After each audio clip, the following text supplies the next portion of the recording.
केंद्रीय रक्षा मंत्री राजनाथ सिंह रविवार को देर शाम इंदौर पहुंचे। सबसे पहले उन्होंने इंदौर की 1 नंबर विधानसभा सीट से भाजपा प्रत्याशी कैलाश विजयवर्गीय के चुनाव कार्यालय का उद्घाटन किया और उसके बाद आम सभा को भी संबोधित किया। राजनाथ सिंह ने कहा कि पहले मध्य प्रदेश को बीमारू राज्य कहा जाता था, लेकिन अब ये विकसित प्रदेशों की सूची में शामिल है। इसके बाद रक्षा मंत्री राजनाथ सिंह ने इंदौर शहर की स्वच्छता और खाने की भी जमकर तारीफ की। उन्होंने इंदौरी पोहा और जलेबी का भी जिक्र किया। इस दौरान भाजपा के तमाम नेता और सैकड़ों की संख्या में कार्यकर्ता मौजूद रहे। भारतीय न्यूज के लिए दीपक छाबड़ा की रिपोर्ट। ऐसा बोलकर और मुझे टिकट दिया। धारकर जी भी मुझे नहीं पहचानते थे, धर्म साहब भी नहीं पहचानते थे। टिकट दिया, बोले धारकर जी के घर जाओ, धर्म साहब के घर जाओ, मिल के आया मैं। और ये लग रहा था कि पार्षद का चुनाव तो हारना ही है, ये सोचकर चुनाव लड़े। मैं उस समय विद्यार्थी परिषद का प्रदेश का सह मंत्री था।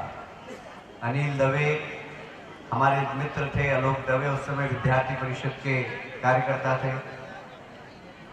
साहब उस चुनाव में गलती से मैं जीत गया चुनाव, बस वहीं से वो यात्रा प्रारंभ हुई है। तो फिर विधायक, मंत्री, महापौर, राष्ट्रीय महामंत्री और फिर से वापस 1 नंबर क्षेत्र में।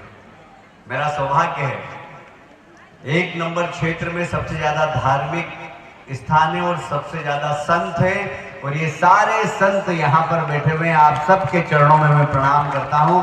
संतों के लिए भी जरा तालियां बजाकर स्वागत करता। बंधुओं, मैं कहीं भी चुनाव जीतने नहीं जाता, मैं कार्यकर्ताओं और मतदाताओं का दिल जीतने जाता हूँ।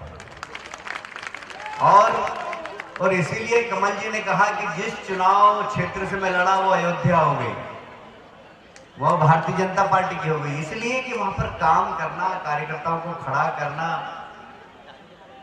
मैंने क्षेत्र क्रमांक 1 का पूरा नक्शा देख लिया और आज सुबह क्षेत्र क्रमांक 1 के डॉक्टर्स, इंजीनियर सबके साथ बैठकर 5 साल में हम क्या करेंगे, वो विजन डॉक्यूमेंट भी मैंने जनता के बीच में रख दिया कि 5 साल में हम इसको विकास में नंबर 1 बनाएंगे। Subscribe now to most exciting channel ever.